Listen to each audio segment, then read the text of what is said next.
Hermanos, ¿no es cierto que cuando nosotros nos ponemos a querer arreglar algo, lo primero que hacemos es buscar las herramientas de las cuales nosotros disponemos? Y al tenerlas enfrente vemos de que no todas son útiles. Algunas nos sirven para lo que nosotros vamos a construir o vamos a arreglar. En nuestra vida cristiana todos estamos llamados a ser instrumentos útiles para la obra del Señor. El problema es que muchos, en vez de ser de utilidad, nos volvemos en instrumentos de tropiezo. En el caso de nosotros, como cristianos, están dos posiciones. La primera, si somos instrumentos útiles, si permitimos que sea Dios el que nos use. Y la segunda, si somos nosotros instrumentos de tropiezo. Eso es, si permitimos que sea Satanás el que nos utilice.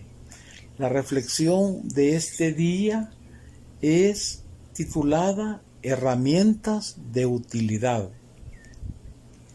En el Evangelio de Mateo, el capítulo 16 y los versos 22 y 23, dice: Entonces Pedro, tomándolo aparte, comenzó a reconvenirle diciendo: Señor, ten compasión de ti, en ninguna manera esto te acontezca. Pero él, volviéndose, dijo a Pedro: Quítate delante de mí, Satanás, me eres tropiezo, porque no pones la mira en las cosas de Dios, sino en la del hombre. Aquí estamos viendo nosotros las dos posiciones y nos convertimos en instrumentos de Dios o en instrumentos de Satanás guiados por él.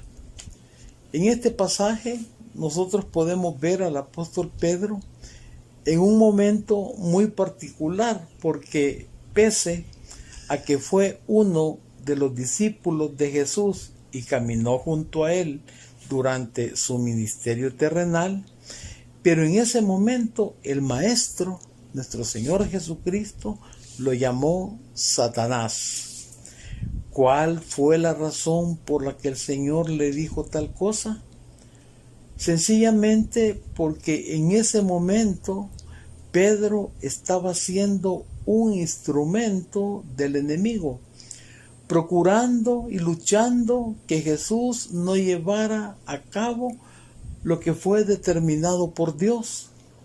Pedro dejó de ver el propósito que nuestro Padre había trazado. Nosotros, hermanos y hermanas, podemos convertirnos en instrumentos del enemigo cuando ponemos nuestra mirada en las comodidades o placeres que el mundo nos ofrece más que en nuestro Dios.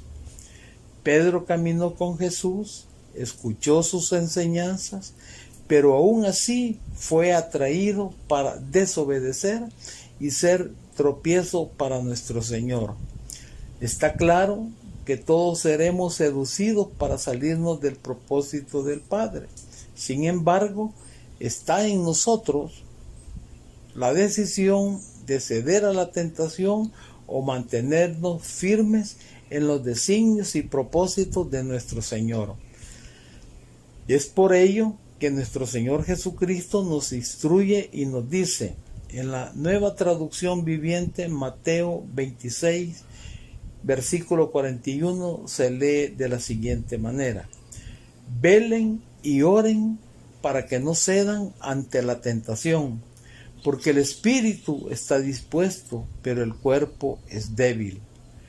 Para que todo nuestro ser sea instrumento útil en las manos de Dios, es necesario mantenernos en comunión con Él y no bajar ni un instante la guardia ante los ataques del enemigo, que tiene como propósito usar nuestras vidas como instrumento de perversidad. Que sea Dios siempre bendiciéndonos, que sea Dios siempre guardándonos y que sea Dios siempre protegiéndonos.